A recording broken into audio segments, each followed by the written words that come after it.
नमस्कार, स्वागत है आपका न्यूज लाइन में और मैं हूं आपके साथ विपनेश माथुर। न्यूज लाइन में आज हम बात करेंगे आम बजट की। आपको बताएंगे कि कैसे प्रधानमंत्री नरेंद्र मोदी की सरकार आम लोगों के लिए अच्छे दिन लाने वाली है। एनडीए की सरकार से जनता को अच्छे दिन की उम्मीदें और कुछ नया होने का आभास। और अब वो वक्त आ गया है जिसमें यह देखना होगा कि बीजेपी सरकार जनता के कैसे अच्छे दिन लाएगी और विपक्ष के मुंह पर कैसे ताला जड़ेगी।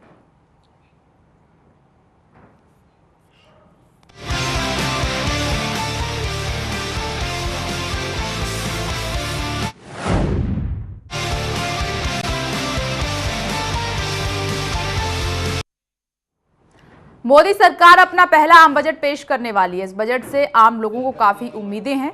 आम बजट से पहले वित्त मंत्री अरुण जेटली ने लोकसभा में आर्थिक सर्वे पेश कर दिया। इस सर्वे के मुताबिक 2015 और 16 में विकास दर 8.1% से लेकर 8.5% के बीच रहने का अनुमान है। यानी अब सही में अच्छे दिन आने वाले हैं।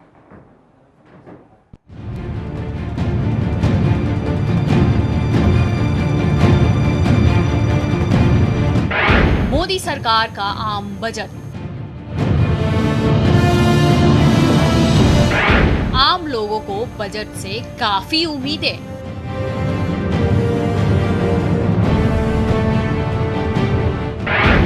बजट से पहले आर्थिक सर्वे पेश। 8.1 से 5.5% रहेगी जीडीपी।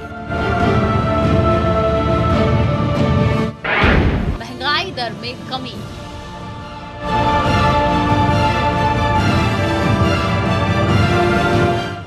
शेयर बाजार में उछाल।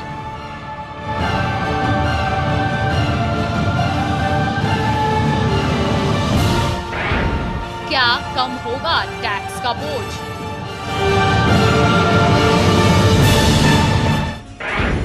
क्या आएंगे अच्छे दिन? आप जरा मुझे बताइए, आज का दिन कैसा लग रहा है?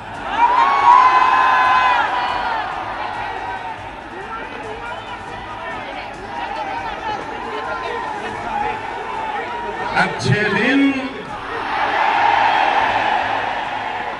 अच्छे दिन।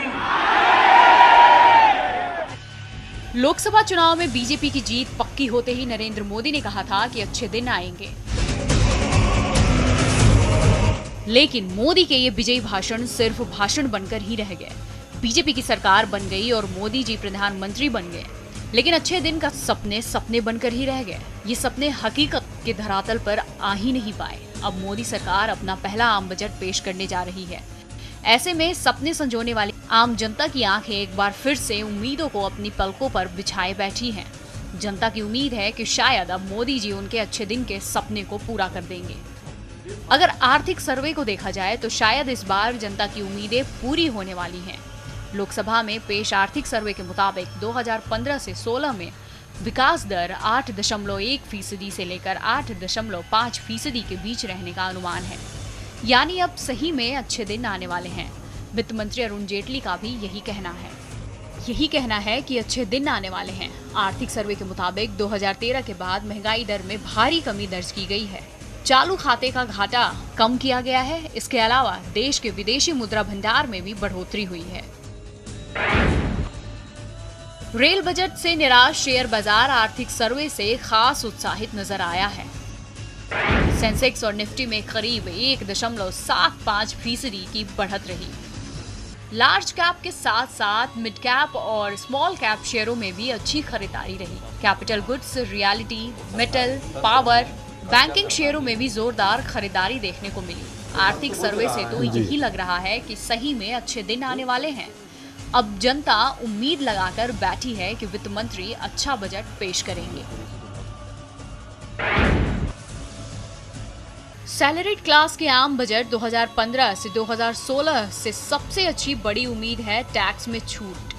सैलरीड क्लास चाहती है कि टैक्स में छूट की लिमिट 2.50 लाख से बढ़कर यानी कि 2.5 लाख से बढ़कर 3 लाख रुपए कर दिए जाएं।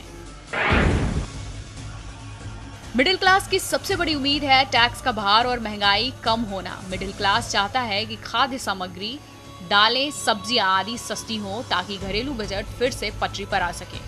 इसके साथ ही मिडिल क्लास के लिए नौकरी के अवसर पैदा किए जाएं। ज्वेलर्स की उम्मीद है कि सरकार सोने पर इंपोर्ट ड्यूटी में कटौती करेगी। वर्तमान में ये 10% पर है। इंपोर्ट ड्यूटी में कटौती से सोने के दाम कम होंगे और स्मगलिंग में भी कमी आएगी। मैन्युफैक्चर, लघु और मध्यम इंटरप्राइजेस को नरेंद्र मोदी के मेक इन इंडिया से उम्मीद है। वो टैक्सेशन, गार और एफडीआई में सुधार की उम्मीद रखते हैं। ऑटोमोबाइल्स पर एक्साइज ड्यूटी में कटौती की उम्मीद की जा रही है।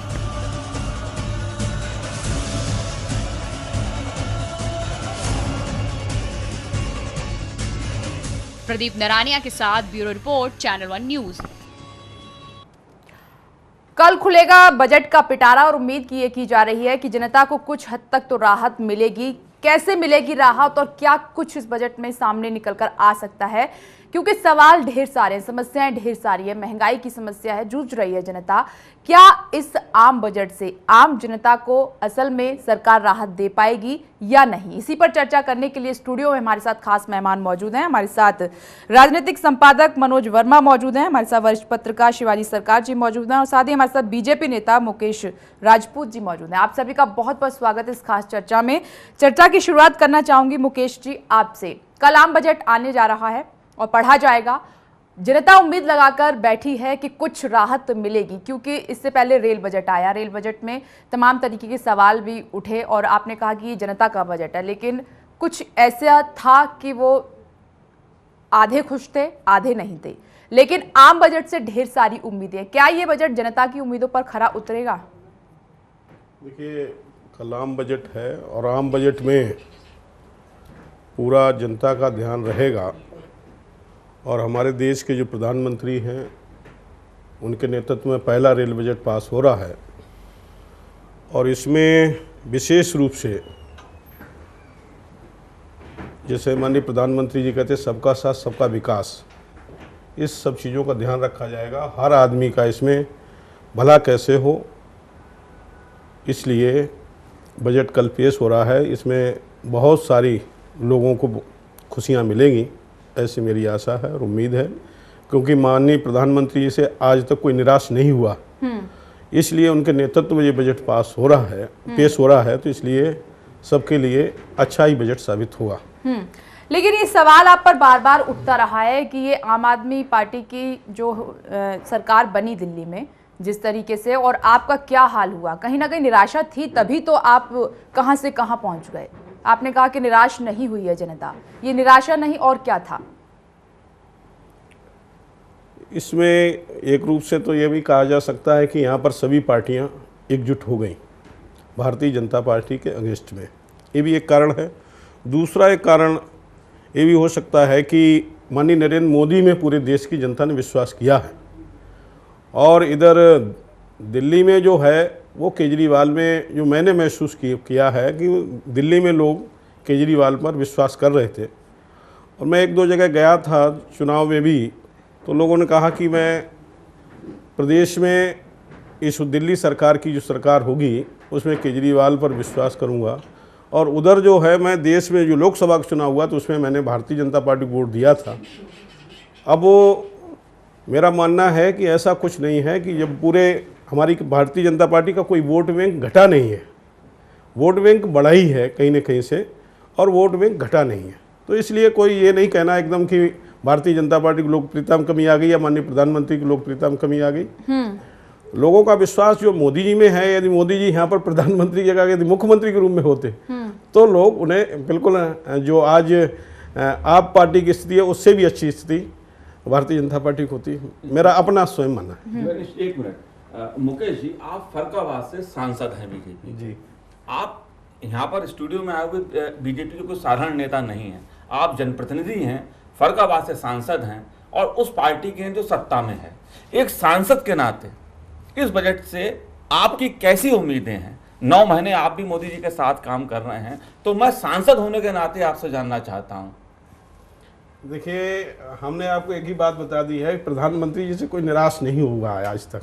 तो इसलिए नहीं, बहुत अच्छा बजट पास हुआ। मुकेश जी, प्रधानमंत्री के बारे में हम सबकी अच्छी धारणाएं हैं, वो एक अलग बात है। हम तो सिर्फ ये समझना चाह रहे हैं कि चूंकि फर्रुखाबाद अब एक ऐसे क्षेत्र से आ रहे हैं जो देश का दिल कहा जाता है, और वहाँ के लोगों की भी कुछ आकांक्षाएं होंगी जो आपसे होंगी, और आप जो उनकी जो आकांक्षाएं हैं बजट से वो कैसे देख रहे हैं, क्या क्या उनकी उम्मीदें हैं, वो कैसे कैसे आप चाहेंगे वो पूरा हो? वो जो वहाँ की जनता जो चाह रही है वो सब चीज़ होगी इस बजट में। क्या चाह रही है, यही तो हम समझना चाह रहे हैं।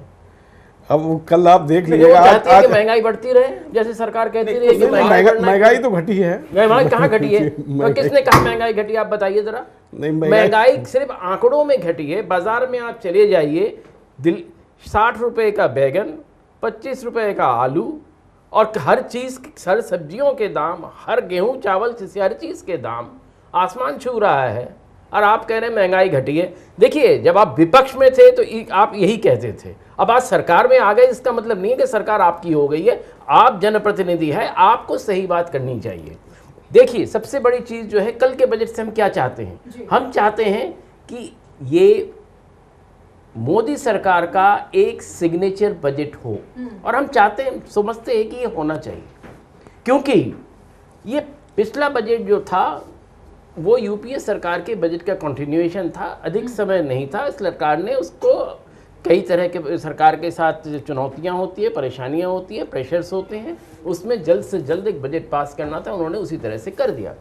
पर अब लोग ये देखना चाहते हैं कि क्या जो ये सरकार है वो जो मनमोहनोमिक्स है, जो मनमोहन सिंह के इकोनॉमिक के जो फंडामेंटल्स थे, क्या उसी को कंटिन्यू करेंगे?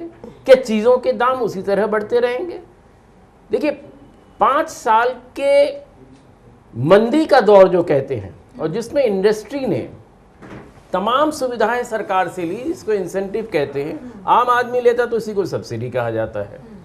उस इंसेंटिव लेने के बावजूद किसी इंडस्ट्री ने सरकार की मदद नहीं की। अगर सरकार की मदद करते तो शायद मनमोहन सिंह की सरकार आज भी न जाती। उन्होंने मुनाफा कितना कमाया? 82% से लेके 142% प्रति वर्ष कमाया। 5 साल में 540% कुल मुनाफा उन्होंने कमाया, और हर चीज़ के दाम जो खास करके गरीबों की ज़रूरत होती है, अमीरों की ज़रूरत है, हर घर की ज़रूरत होती है, चाहे गेहूं हो, चाहे चावल हो, चाहे साबुन हो, चाहे तेल हो, चाहे डिटर्जेंट हो, कॉस्मेटिक्स हो, किसी चीज़ का दाम जो है उन्होंने बढ़ाने से नहीं चूका। लगातार वो हर चीज़ की दाम, जो 2 रुपए का साबुन था, आज कोई भी साबुन 12 रुपए से कम में बाजार में नहीं मिलता है। सर, एक सवाल इससे जुड़ा हुआ है कि जब भी ये जो प्राइस रेस किए जाते हैं, इसके पीछे एक कारण जरूर गिनाया जाता है कि घाटे में है, उसको घाटे की भरपाई करने के लिए प्राइस रेस किए जाते हैं। क्या इस बात में कितनी सच्चाई है? क्या हमेशा ही ऐसा होता है? कभी कोई बिजनेस ऐसा तो नहीं किया जाता? ठीक है, बिजनेस में अप एंड डाउन्स आते हैं, कभी घाटा होता है, कभी मुनाफा होता है, और जिस तरीके से गवर्नमेंट शो करने की कोशिश करती है, कंपनियां शो करने की कोशिश करती हैं कि घाटा हुआ, इसी की वजह से दाम बढ़े हैं, क्या हमेशा ही ऐसा होता है? क्या कभी मुनाफा नहीं हुआ जिसकी वजह से दाम कम भी हो सकते हैं? नहीं, मुझे आपने जो कहा, अगर घाटा होता है और वो दाम बढ़ाते, मुझे कोई एतराज़ नहीं था। पर हर कंपनी के बैलेंस शीट, जो भी बड़ी कंपनियां हैं, जो भी मीडियम साइज की कंपनियां हैं, ऐसी शायद ही कोई कंपनी है जिनको घाटा हुआ हो। सबसे जो लघु उद्योग है या जो एमएसएस हैं, जो मिडिल सेक्टर के जो हैं, उनको ज़रूर घाटा हुआ है, पर किसी बड़े कंपनी को घाटा नहीं हुआ। बल्कि उन्होंने क्या किया, उन्होंने कार्टेलाइज किया, और कार्टेलाइज करके उन्होंने जितने भी रिटेल चेन्स बताए, कई बार हम कहते हैं कि अगर एफडीआई में रिटेल हो जाएगा तो चीज़ों के दाम बहुत बढ़ेंगे और लोग लूटे जाएंगे, पर हमारे देश के जितने भी बड़े घराने हैं, उन्होंने जो मॉल्स खोले हैं और उसमें जो दुकानें उन्होंने चलाई, उसमें उन्होंने लगातार सब लोग मिलकर, सारी कंपनियां मिलकर कार्टेलाइज करके हर चीज़ के दाम को लगातार बढ़ाते रहे हैं। और इसलिए ये आर्गूमेंट कि घाटे की वजह से हुआ, नहीं, उन्होंने मुनाफा कमाना है, प्रॉफिटियरिंग उन्होंने किया, और अब अभी भी लगातार करते जा रहे हैं। और इस बजट में जनता चाहती है कि ये प्रॉफिटियरिंग का जो ट्रेंड है, इस पर सरकार चेक लगाए, कॉस्ट और प्राइसिंग में एक बैलेंस हो। ये नहीं कि हम सामान बनाने में 50 पैसे खर्च करें और सामान बेचे 50 रुपए में। आज यही हो रहा है, और इस पर चेक अगर सरकार करती है तो लोग बहुत खुश होंगे। ठीक है, मनोज वर्मा जी, क्या लग रहा है कि कल आम बजट जो आने वाला है, क्या कुछ हटकर आएगा पिछले बजट के मुकाबले? देखिए, मुझे ऐसा लगता है कि ये सरकार यथार्थ पे बात कर रही है। आपने रेल बजट देखा, इस सरकार ने लीक से हटकर बजट पेश किया। नई ट्रेनों की घोषणा नहीं हुई, लोग कह सकते हैं कि नई ट्रेन नहीं मिली, लेकिन नई ट्रेन मिल जाती है, वो चलती 7 घंटे 12 घंटे लेट, तो फायदा क्या था। तो मुझे लगता है इस सरकार ने रेल बजट प्रस्तुत करके एक संकेत तो साफ दे दिया कि नई घोषणाओं से की बजाय ये सरकार जो बजट की जो देश की आर्थिक मालिक स्थिति है उसके आधार पे काम करेगी। वो चाहे जनता के हित में हो या थोड़े कड़े फैसले लेने पड़े, ये सरकार यथार्थ पे काम करेगी।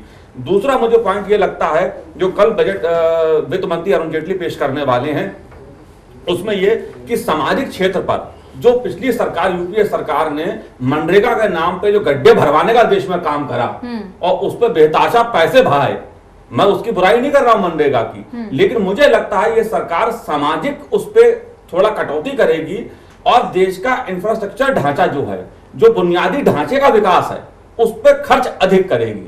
और देश को जरूरत भी इसी चीज की है। अगर देश में बुलेट ट्रेन चलनी है या देश में स्मार्ट सिटियों का बनाना है, तो ये पैसा चाहिए होगा और समाज, और ये पैसा कहां से आएगा? ये सामाजिक जो है उसमें थोड़ी सी कटौती करनी पड़ेगी।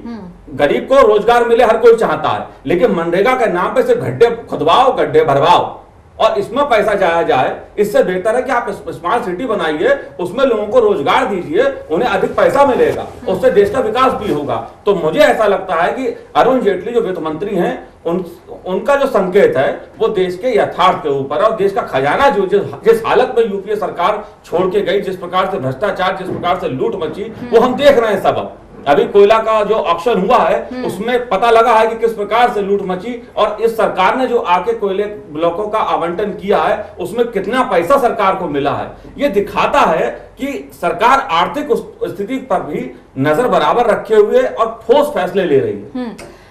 कहने को तो ये आम बजट है मनोज जी, लेकिन कहा ये जा रहा है कि ये आम आदमियों का बजट नहीं है, क्योंकि मोदी सरकार जब से बनी है उस पर सवाल उठते रहे हैं कि उद्योगपतियों की सरकार है और उद्योगपति शायद बहुत खुश हैं कल के बजट को लेकर। देखिए, मैं एक चीज़ कहना चाहूँगा, उद्योगपति भी इस देश के अर्थव्यवस्था के एक हिस्सा है,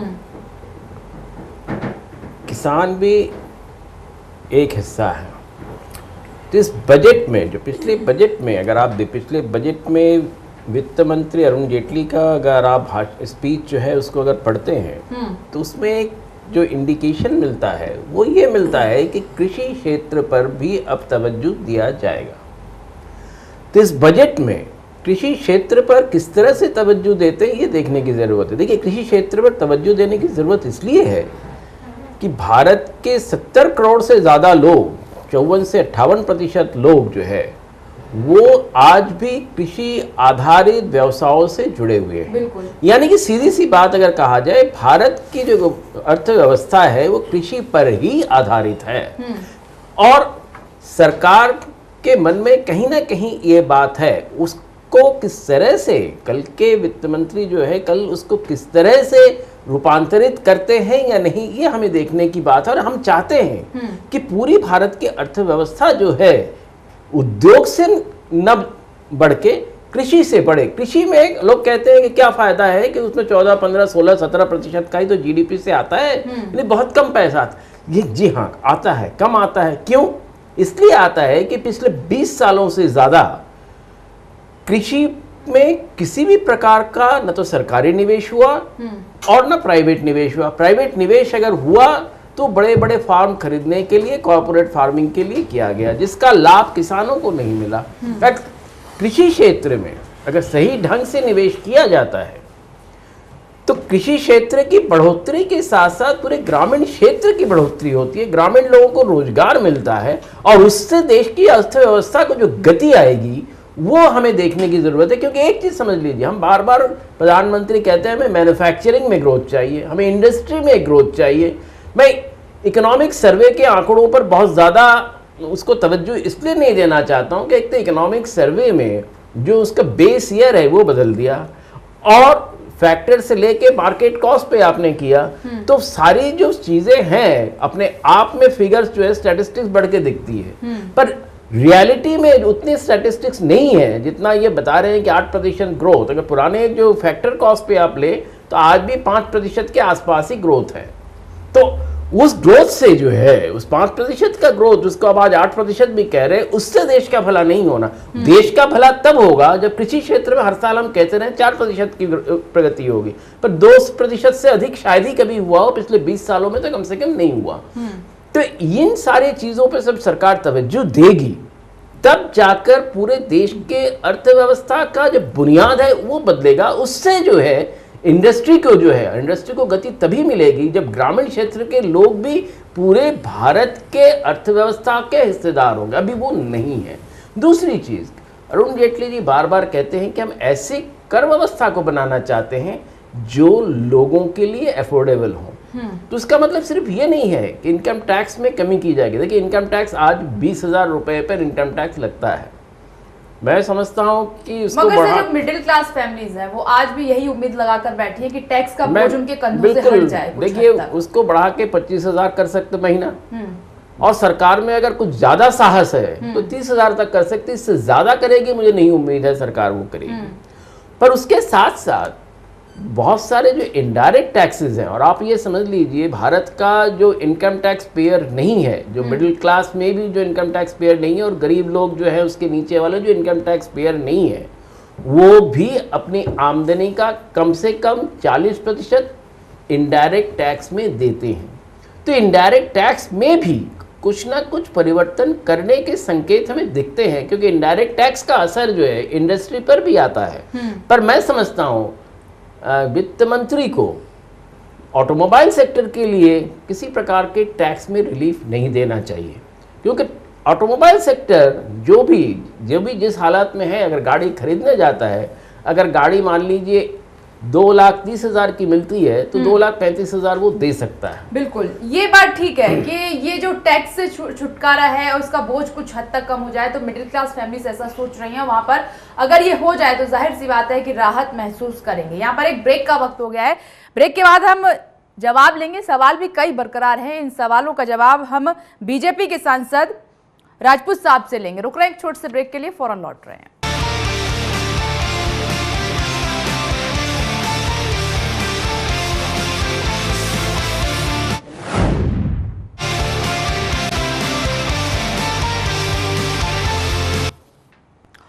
क्या जनता के आएंगे अच्छे दिन? अच्छे दिन पर चर्चा कर रहे हैं और जनता भी यही उम्मीद लगाकर बैठी है कि चलिए पहले नहीं हुआ तो अब तो हो जाए। जिस तरीके से प्रधानमंत्री नरेंद्र मोदी गरीबों की चिंता करते हैं, आम जनता की चिंता करते हैं, पिछले 9 महीनों में जो नहीं हो पाया वो अब हो जाए। कुछ अभी भी उम्मीदें ढेर सारी लगी हुई हैं।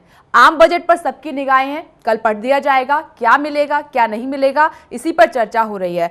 मुकेश राजपूत साहब, ये जो कहा गया है कि जो ग्रोथ रेट है 8.1 से 8.5% तक लाने का आपका उद्देश्य है, ये और अभी जो है वृद्धि दर 7.4 है, तो इसके लिए कुछ प्लान तैयार किया गया है कि कैसे इसको बढ़ाया जाएगा? कुछ रणनीति ऐसी सरकार की?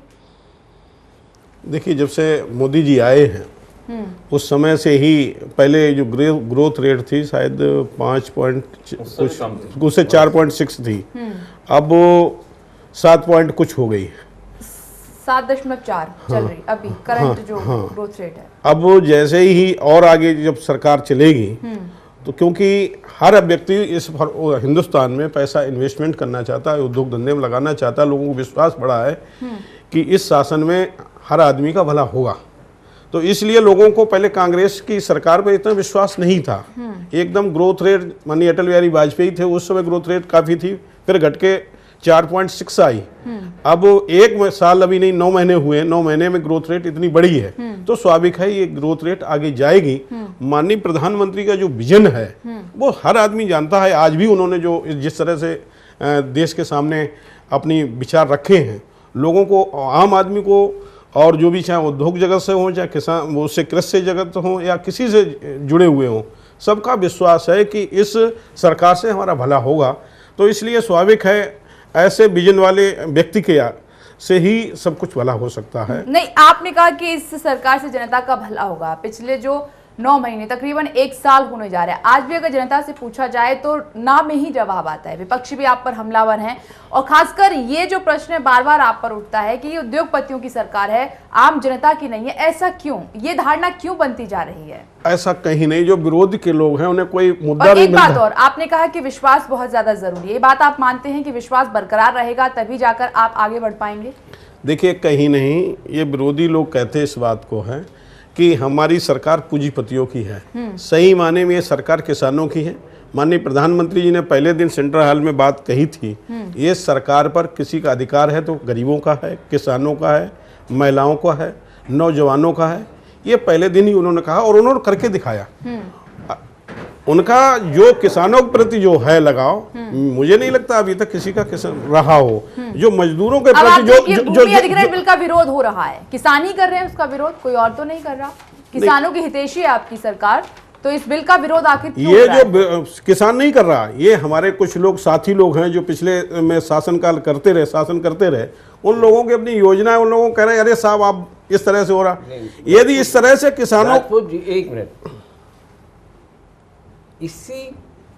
जो इस मुद्दे पर आज आप लेकर आए हैं, इस मुद्दे का 2013 में आप तमाम विरोध करते रहे। आप उसमें तमाम चीज़ें आपने कही कि ये नहीं होना चाहिए, इससे किसानों को क्षति होगी। अब 2 साल में क्या ऐसा हो गया कि आपने पूरे अपने विचारधारा बदल दी? मुझे नहीं लगा कि आज आपने माननीय प्रधानमंत्री जी का वक्तव्य सुना होगा। प्रधानमंत्री जी का अच्छा, वक्तव्य सुन लीजिए, कहीं नहीं, उस समय भी भारतीय जनता पार्टी आपके साथ थी और आज भी उन्होंने, माननीय प्रधानमंत्री जी ने कहा है कि यदि आपको कहीं लगता, हमारे विपक्ष को लगता है कोई गड़बड़ है, किसानों का हित हो रहा, तो उसमें मैं संशोधन करने को तैयार हूँ। लेकिन कम से कम ऐसा ना हो कि जिससे किसानों का जो भला होना चाह रहा है, जैसे पानी के लिए समस्या है, जैसे लोगों को चाहिए कि कुछ जगह पानी के वो होने, कुछ लोगों को आवास चाहिए, तो कुछ लोगों को लाइट चाहिए। आपका ही है। अगर आपका कोई ये जो आपने रणनीति बनाई है, प्लान बनाया है, तो इसको जनता को समझाइए। फिर आप इस तरीके से तो बहुत ज्यादा नेगेटिविटी फैल जाएगी और विरोध का सामना आपको करना पड़ेगा। तो जो प्लान आपने तैयार किया है, किस तरीके से किसानों को प्रॉफिट मिलेगा, वो भी तो आपको ही समझाना पड़ेगा। एक चीज उसमें जो विरोध किस बात का हो रही है समझ लीजिए आप। किसान जो है आम तौर पर अभी पिछले 100-125 साल से, जब से ये लैंड एक्विजिशन एक्ट बना है 1894 में, तब से सारी, जब भी जमीन चाहिए होती, किसान की जमीन चाहिए, सबसे सस्ती जमीन वही होती, वही चाहिए सभी उद्योगों के लिए, चाहे रेल बनाने के लिए हो, सड़क बनाने के लिए, सबको उनकी जमीन चाहिए। पर सवाल ये है, जब वो इंडस्ट्री बंद भी हो जाती है, वो जमीन किसान के पास वापस नहीं जाती है। किसान चाहता है कि जमीन की मिल्कियत आखिर किसके पास होगी। अगर मान लीजिए 1894 में किसी जमीन का दाम 1000 रुपये था, आज वो जमीन जो है कई 100 करोड़ की है। बिल्कुल। तो सवाल ये है कि उसकी मिल्कियत किसान को रहेगी, उसका फायदा किसान को मिलेगा या उसका फायदा उस इंडस्ट्रियलिस्ट को मिलेगा। सारे जो डायमेंशंस है इस पर आधारित है। और कई बार लोगों ने कहा है कि अगर आप जमीन लेते भी हैं, पहले तो यह है कि जो इंडस्ट्री के पास पुरानी जमीनें पड़ी है उसका क्या हो रहा है, उसको आप क्यों नहीं उस पर टारगेट करते हो, उनको क्यों नहीं एक्वायर कर लेते हो। वो तो सरकार ने ही एक्वायर करके दी थी उनको।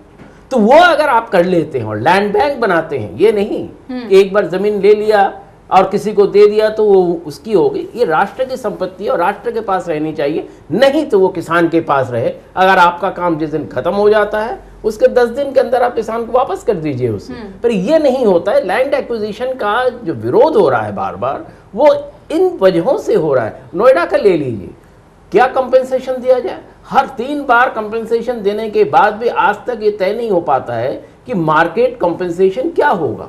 यानी कि दिक्कत यही है, ये जो प्रमुख दिक्कत है देखिए, यही है। आप उस समय क्लियर नहीं है कुछ पॉइंट, ये जो किसान नहीं समझ पाते दे लेंगे से, और किसान को कोई फायदा नहीं। अध्यादेश बनाते हैं, किसान जो है क्लियरिटी मर रहा है, रह जाती है इसमें कमी, तभी तभी जाकर कहीं ना कहीं ये जो विरोध के सुर है वो उठने लगते हैं। हमारे साथ कांग्रेस के नेता दुष्यंत शर्मा जी भी इस चर्चा में शामिल हो गए। आपका भी बहुत बहुत स्वागत है। दुष्यंत जी, इस पर चर्चा कर रहे हैं। कल आम बजट आने वाला है और इस पे उम्मीदें ढेर सारी हैं जनता को। तो ये उम्मीद है कि कल सरकार कुछ हद तक जनता को राहत जरूर देगी। आप इस आम बजट को किस तरीके से देख रहे हैं? देखिए, नई सरकार है, बहुत सारे वादे करके आई है और जिन वादों को पूरा करके आई है, अभी एक बजट तो उनका कल आया है, तो वो तो काफ़ी निराशाजनक बजट है। उसकी कवायद में अगर देखें, अगर उसी श्रृंखला में देखें तो आने वाला बजट उसका आगाज हो गया है। नहीं, निराशाजनक कैसे? नई घोषणाएं नहीं की गई इसीलिए क्या नहीं, निराशाजनक? निराशाजनक में सबसे बड़ी बात तो ये है कि जो पहले से सारी घोषणाएं हो चुकी हैं, जो पहले काम चल रहे हैं, उन कामों को तो ये काम दोबारा तो सरकार ने अच्छा किया। उनका ये कहना है कि हम नई घोषणाओं में विश्वास नहीं रखते, जो पहले से पेंडिंग काम पड़े हुए उन पर ध्यान दे, उनमें इंप्रूवमेंट लाए। लालू प्रसाद यादव ने भी यही कहा। मैं भी आपकी बात से सहमत हूँ। तो फिर उनको अपना कह के क्यों कहें? वो तो कहें कि पूर्व सरकारों की योजना है, हम उनको आगे बढ़ा रहे हैं, बजट हो गया, बात खत्म हो गई। एक पूरी बात और कह दूं मैं। दूसरा ऐसा है कि जो इन्होंने एक सबसे बड़ी बात, एक दो बातों पे ज़्यादा जनता ध्यान देती है। नए कॉरिडोर्स की बात हुई है, वो हम लोग अनाउंस पहले ही कर चुके हैं, यूपीए सरकार में हो गए थे वो लोग, वो सारी चीज़ें। दूसरा इन्होंने जो फ्रेट बढ़ाया है, जो इन्होंने माल भाड़ा बढ़ाया है, तो माल भाड़ा 10% इन्होंने बढ़ा दिया है, और जो पैसेंजर किराया है वो बिल्कुल नहीं बढ़ाया है। तो आप कल तो इसके कोई घोषणा हुई नहीं। हाँ हुई है ना, कल हुई है। 10% उन्होंने माल भाड़ा बढ़ाया है। मैं बताता हूँ। और जिन पे माल भाड़ा बढ़ाया है उन पे सीमेंट, कोयला, लोहा, स्टील, अनाज, दालें, यूरिया, एलपीजी, केरोसिन, इन सब पे बढ़ा हुआ रेट है। और कुछ इन्होंने घटाया भी है। डीजल पे, हाई स्पीड डीजल पे इन्होंने घटा भी दिया है, और लाइम स्टोन, डोलामाइट और मैगजीन पे इन्होंने घटाया भी है। अब डोलामाइट, मैगजीन और लाइम स्टोन और ये हाई स्पीड जो हवाई जहाज़ों के लिए इस्तेमाल होता है या दूसरे बड़े व्हीकल्स के लिए इस्तेमाल होता है, इसका आम आदमी से कोई लेना देना है नहीं। और जो आम आदमी की चीज़ें हैं वो सारी बढ़ा दी गई। तो आप अच्छा, जब वो डीजल पेट्रोल बढ़ेगा तो सब्जियां भी बढ़ेंगी, सब्जी बढ़ेंगी, क्या चीज़ को लेकर अब चर्चा हमारी। दुष्यंत जी, एक मिनट में दुष्यंत जी ने जो कहा, एक तो मैं समझता हूँ रेल बजट में सरकार का जो स्ट्रेस रहा है कि जो एग्जिस्टिंग प्रोग्राम्स है, जो एग्जिस्टिंग इंफ्रास्ट्रक्चर है, उसको अच्छी तरह से इम्प्रूव करना, उसको सबसे ज़्यादा अच्छे तरह से लोगों तक लाभ पहुंचाना, जिससे कम लागत में ज़्यादा फायदा हो सके। और उसमें एक चीज़ और भी है जो रेलवे मंत्री ने इनडायरेक्टली कहा है कि जो सबसे धीमी चलने वाली गाड़ियां हैं, चाहे जनता हो चाहे पैसेंजर ट्रेनें हो, उनको भी वक्त से चलाने का प्रयत्न करेंगे वो, क्योंकि वो अगर वक्त से चलेंगे तो रेलवे में जो ओवरक्राउडिंग होती है वो नहीं होगी। दूसरी चीज़, किराया बढ़ाना जो है, किराया पहले ही वो बढ़ा चुके थे, पिछले साल 14% किराया बढ़ाया था और 5.6%। वो तो कांग्रेस बढ़ा के गई थी ना। अब एक मिनट प्लीज, सरकार निर्णय आपका था। और 8,000 करोड़ रुपए ये सरकार आते ही बढ़ा चुकी थी किराया। अब जो है माल भाड़े की बात बार बार की जा रही है। माल भाड़े का जो सिस्टम है, लालू प्रसाद जी के ज़माने से वो डायनामिक फ्रेट स्ट्रक्चर बनाया गया है, जिसमें लगातार जो है फ्रेट के रेट्स रिवाइज होते रहते, विद इन कोर्स बढ़ते रहते हैं, और इसलिए वो आज बजटरी प्रोसेस का हिस्सा ही नहीं है। दूसरी चीज़, फेयर्स के मामले में भी इस सरकार ने कल जो बजट लाए हैं उसमें उन्होंने इंडिकेट किया है कि अब रेगुलेटर तय करेगा, सरकार नहीं तय करेगी। तो इसका मतलब है उसमें भी डायनेमिक फेयर स्ट्रक्चर होगा। और सबसे अच्छी बात जो है कि जिस तरह से ये सारे रेवेन्यू जनरेशन का जो सिस्टम है, हम समझते हैं उसका रिफ्लेक्शन कहीं ना कहीं कल के बजट में भी दिखने को मिलेगा। ठीक है, ये अगले 6 महीने के लिए इसके लिए इंतजार करना पड़ेगा। इम्प्लीमेंट किस तरीके से होता है, किस तरीके से? जी जल्दी से, फिर मनोज जी। मैं एक दुष्यंत जी ने कहा कि जो रेल बजट है बिल्कुल वैसे ही है, कांग्रेस जैसा। माननीय हमारे जो रेल मंत्री जी ने बजट पेश किया, उसमें देखिए कौन सी चीज़ें नहीं उन्होंने, जैसे अच्छा भोजन की बात की, सुरक्षा की बात की, अच्छे सिटी कैमरे लगेंगे और सफाई होगी, क्लीन गाड़ियाँ मिले, क्लीन प्लेटफार्म मिलेंगे और गाड़ियाँ फास्ट चलेंगी। कई चीज़ें उन्होंने जोड़ के दी हैं और कोई किराया बढ़ाया नहीं है। और इससे बढ़िया क्या हो सकता है? यही है कि घोषणा नहीं की। ये उठाया जो सोनिया गांधी ने भी उठाया कि कल का इस्तेमाल नहीं किया गया है, नकल की गई है, ये इनकी शिकायत है।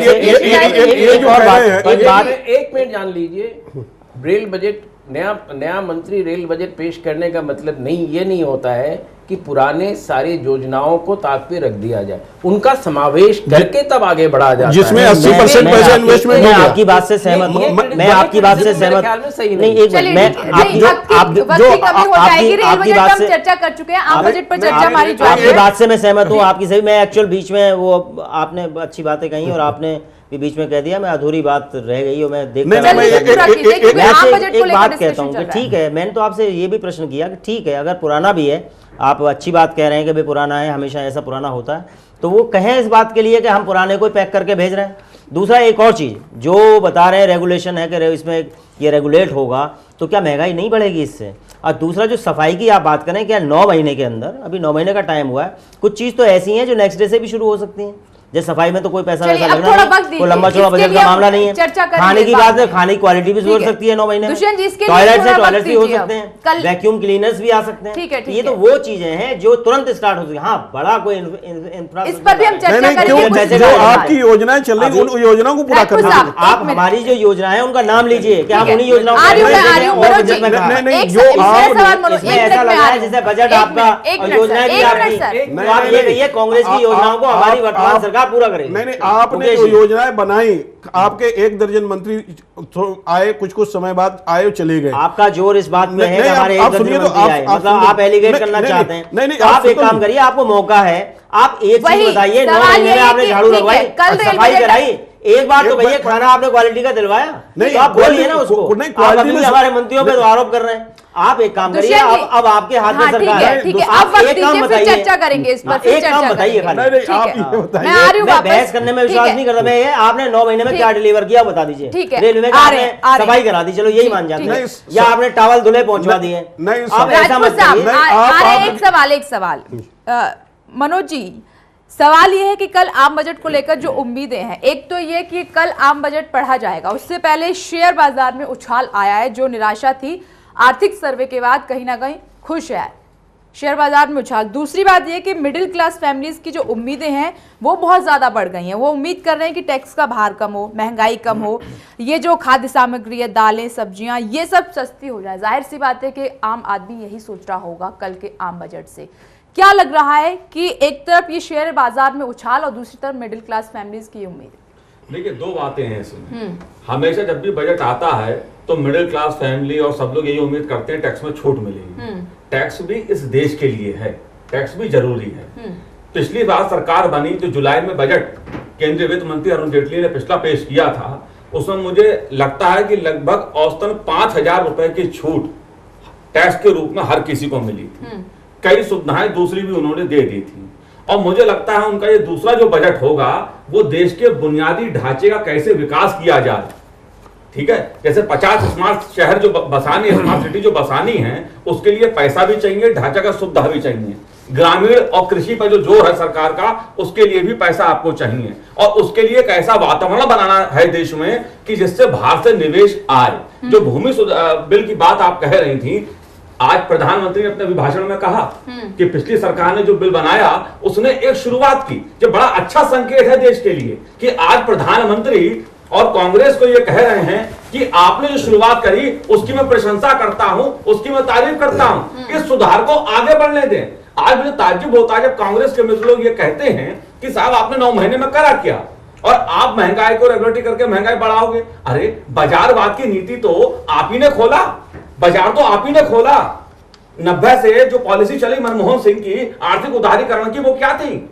उसने पूरी चीजों को देश के बाजार के हवाले कर दिया। और जब आज वो सरकारें उस आर्थिक नीति को आगे बढ़ा रही हैं तो आप सवाल उठा रहे हैं। और जहां तक बात हम अगर उसकी करें तो इस सरकार का फोकस, जो आज अभिभाषण की बात मैं कर रहा हूं, जैसे कांग्रेस के लोग भी सुन रहे थे, इस सरकार ने क्या कहा कि साहब हम 62% पैसा राज्यों को दे रहे हैं और 38% पैसा अपने खजाने में रख रहे हैं। यानी देश के राज्य, वो राज्य चाहे किसी दल के हो, वो कांग्रेस के भी हो सकते हैं, वो बीजू जनता दल के भी हो सकते हैं, वो जनता दल के भी हो सकते हैं, राज्यों में विकास। और पहले क्या हो रहा था कि आधे से ज्यादा खजाना केंद्र का भरा रहता था, राज्य खाली हाथ रहते थे। तो मुझे लगता है कि इस सरकार की जो एक दृष्टिकोण आर्थिक रूप से मुझे दिखता है, वो ईमानदारी से ये दिख रहा है कि ये सरकार राजनीति की दीवारों से ऊपर उठकर और सभी दलों को साथ लेकर एक आर्थिक मोर्चे पे विकास करना चाहती है। और मुझे निश्चित रूप से लगता है कि इसकी झलक कल वित्त मंत्री अरुण जेटली जो अपना बजट पेश करेंगे उसमें भी लगेगी। हाँ, विपक्ष ये कह सकता है कि सामाजिक उसमें कटौती की गई, हो सकता है मनरेगा में या किसी और सामाजिक उसमें कटौती हो, लेकिन बुनियादी ढांचा क्या? पानी चाहिए देश को, बिजली चाहिए देश को, सड़कें चाहिए देश को, हाईवे चाहिए देश को, ये इसके लिए पैसा चाहिए। गड्ढे भरने के लिए सिर्फ पैसा नहीं चाहिए कि मनरेगा चलेगी सिर्फ गड्ढे भरो।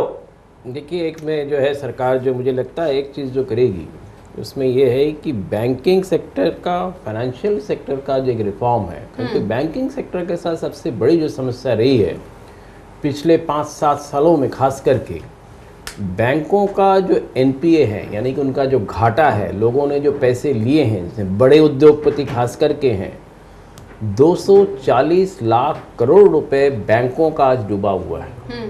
और सरकार को ये है कि उसकी भरपाई करनी पड़ेगी किसी भी तरह से, या उसके लिए एक ऐसे स्कीम लाना पड़ेगा जिससे कि बैंकों के डिपॉजिट्स बढ़े। आधार योजना जो है कुछ हद तक उसने ये काम किया, 11,000 करोड़ रुपए करीब उससे आए हैं। पर उसके अलावा बैंकों का सुधार इसलिए ज़रूरी है कि बैंकों का लगातार इस तरह का घाटा, किसान को अगर थोड़े से पैसे दिए जाते हैं तो कहता किसान को इतने पैसे दे दिया, और जो सरकार खुद भरती है, बैंक्स नहीं देते हैं उसको। पर ये जो पैसा है आम आदमी का, आम जनता का पैसा है जो 240 लाख करोड़ है, और उसको जिस तरह से बड़े पूंजीपति लेके गए हैं, उसको कैसे लाना है सरकार को, मुझे लगता है इकोनॉमिक सर्वे में भी इसके इंडिकेशन है कि उसके बारे में सरकार कुछ ना कुछ बात करेगी। और दूसरी चीज एक जो और है, और खास करके उसमें हम अभी बात कर रहे थे कृषि क्षेत्र की। कृषि क्षेत्र के लिए पिछले बजट भाषण में उन्होंने कहा था कि हम राष्ट्रीय कॉमन मार्केट खास करके खाद्य पदार्थ और एग्रीकल्चर कमोडिटीज के लिए बनाएंगे। तो इसकी रूपरेखा जो है वो कल के बजट में आना चाहिए। इसके साथ साथ जो है कम से कम मेरे ख्याल में सेंट्रल सेक्टर स्कीम में जो एग्रीकल्चरल मार्केटिंग के लिए कम से कम सरकार 200 करोड़ रुपए का निवेश जरूर करेगी, जिससे कि एग्रीकल्चर मार्केट सिस्टम एक बने, जिससे कि देखिए इसकी ज़रूरत इसलिए है कि किसानों को जो है मार्केटिंग में सबसे बड़ी समस्या आ जा रही है, और वो अगर एक सबसे बड़ी जिम्मेदारी वित्तीय घाटे को कम करने की है, जो कि बाजार उम्मीद लगाए बैठा है कि कैसे, और ये जो टैक्स का स्लैब है कॉर्पोरेट्स के लिए, उसमें बदलाव की उम्मीद भी कर रहा है बाजार, और सबसे बड़ी जो उम्मीद है कि वित्तीय घाटा कम किया जाए, ये एक सबसे बड़ी रिस्पॉन्सिबिलिटी। वित्तीय घाटा सरकार का कम ऑलरेडी हो चुका है। एक तो उसकी वजह है कि जो खाद्य ये जो क्रूड ऑयल के दाम जो घटे हैं, जो ग्रोथ रेट अभी चल रही है 7.4 के हिसाब से 3.6 तक उम्मीद है बाजार को कि इतना तो कम से कम होना चाहिए। मैं बता रहा हूँ, देखिए ऑलरेडी इसलिए फिस्कल डेफिसिट कम हो चुका है सरकार का कि एक तो करंट अकाउंट डेफिसिट कम हो गया है, क्योंकि जो इम्पोर्ट्स पे जो हम ज़्यादा पैसे खर्च करते हैं, वो पैसे खास करके पेट्रोलियम के इम्पोर्ट्स पे जो हम पैसे ज़्यादा दे रहे हैं तो वो कम हो गया। एक दूसरी चीज़ जो है वो बड़ी इम्पॉर्टेंट है, वो ये है कि अभी जो कोयले का, स्पेक्ट्रम का ये जो नीलामी हुई, इससे जो पैसा सरकार के पास आया है वो एक काफ़ी बड़ी रकम आई है, और उसकी वजह से जो है सरकार को इस बजट की प्लानिंग में काफ़ी आसानी होनी चाहिए। तो वित्तीय घाटा कम होने का मतलब है कि सरकार को पैसे बाजार से कम उधार लेना पड़ेगा, और बाजार से जब सरकार पैसे कम लेगी तो उसका असर जो है खास कर दूसरे रास्ते फिर खोल ले होंगे, नहीं फिर मनी मार्केट में भी उसका असर पड़ेगा। और जिस इंटरेस्ट रेट की हम बात कर रहे हैं, जब सरकार खुद पैसे नहीं लेगी तो इंटरेस्ट रेट अपने आप कम होगा। पर एक चीज उसमें खास ख्याल रखना चाहिए, सरकार को खास ध्यान देना पड़ेगा कि डिपॉजिट रेट्स ना घटे ज़्यादा, क्योंकि डिपॉजिट रेट्स के घटने के वजह से पिछले 2-3 सालों में हमने देखा कि सेविंग्स रेट जो है 36 से 23% आ गया, 36 से 23% आ गया है। तो ये घाटे का सौदा साबित हो सकता है अगर ऐसा हुआ। राजपूत साहब, एक उम्मीद ये है आम बजट से कि आप बैलेंस बनाकर चलेंगे, कि आम जनता का भी उस पर पूरा ख्याल रखा जाएगा, और जाहिर सी बात है कि ये भी ठीक स्थिति नहीं होगी कि बिजनेसमैन नाखुश हो जाए, ये भी एक इन्वेस्टमेंट्स के पर्पज से ये एक स्थिति ठीक नहीं होगी। दो तस्वीरें, तो ये कहीं ना कहीं उम्मीद है कि आप लोग इसको बैलेंस करके चलेंगे, कि वहां पर भी खुशी मिले और इधर भी खुशी मिले।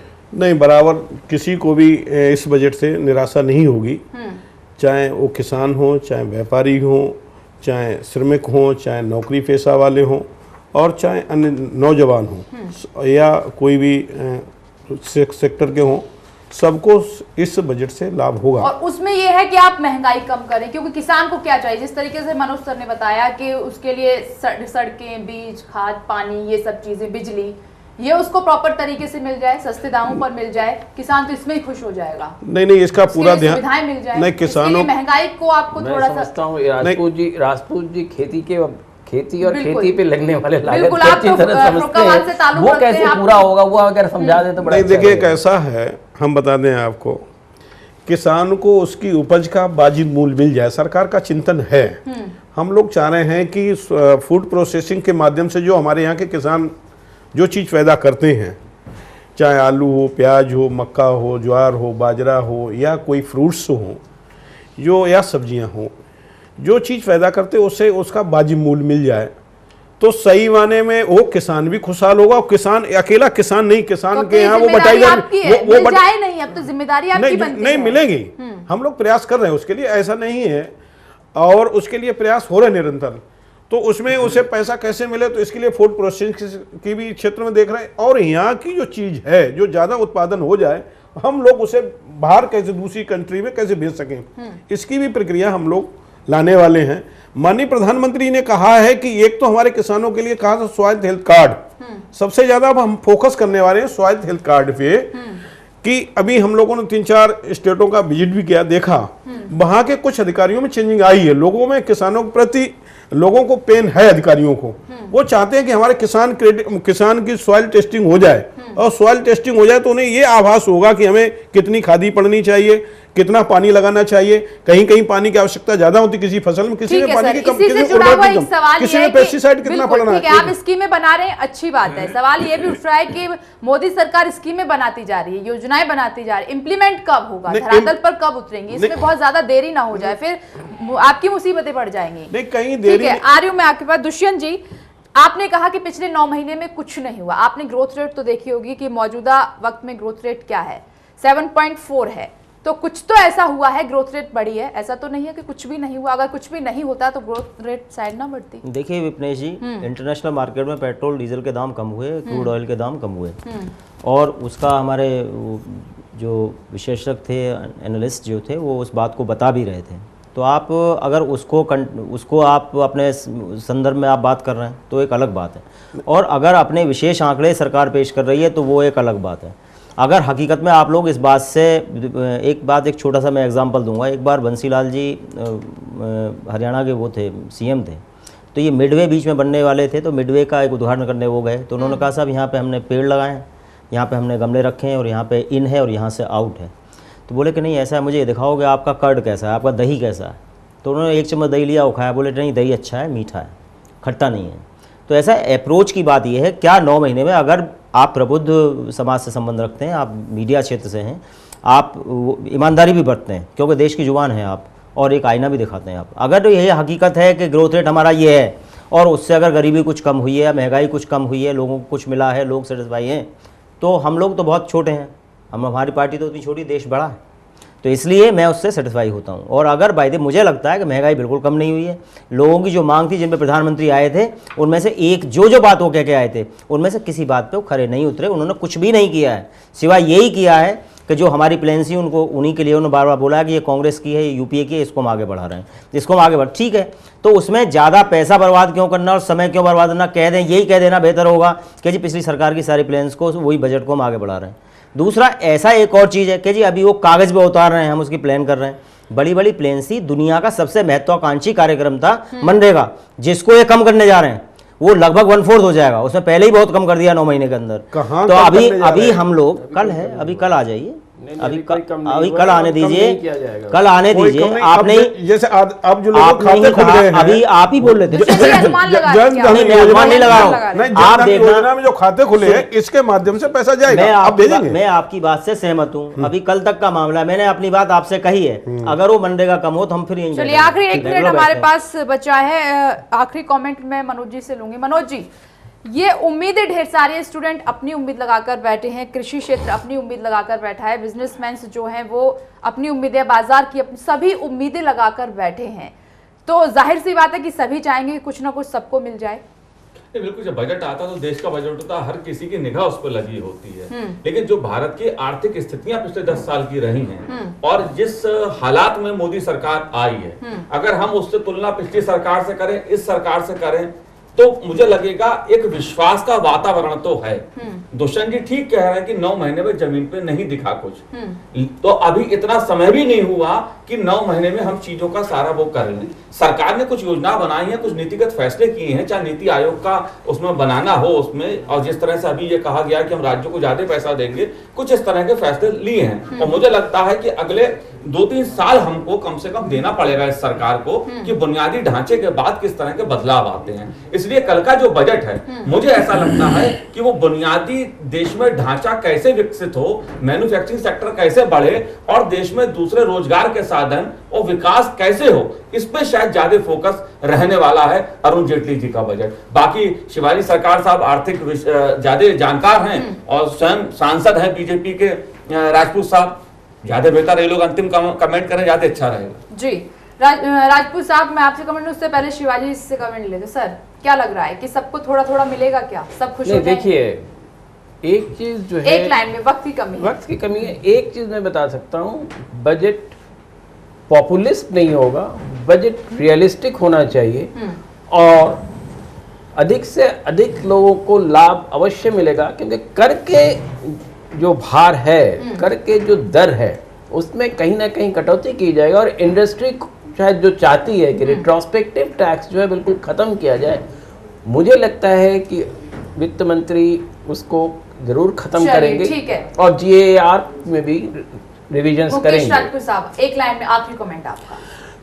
इस बजट से, कल के बजट से हमारे देश के 125 करोड़ जो जनता है उस सबको फायदा होगा, खुश हो जाएगी जनता। 125 करोड़ जनता के लिए ही ये बजट होगा और सबका भला होगा, सबका साथ, सबका विकास। बजट आ जाएगा और देखने वाली बात ये होगी कि जनता को कितनी राहत मिलती है, क्या सभी सेक्टर खुश हो जाएंगे। आप सभी का बहुत बहुत शुक्रिया इस खास चर्चा में शामिल होने के लिए और आप देखते रहिए चैनल 1 न्यूज।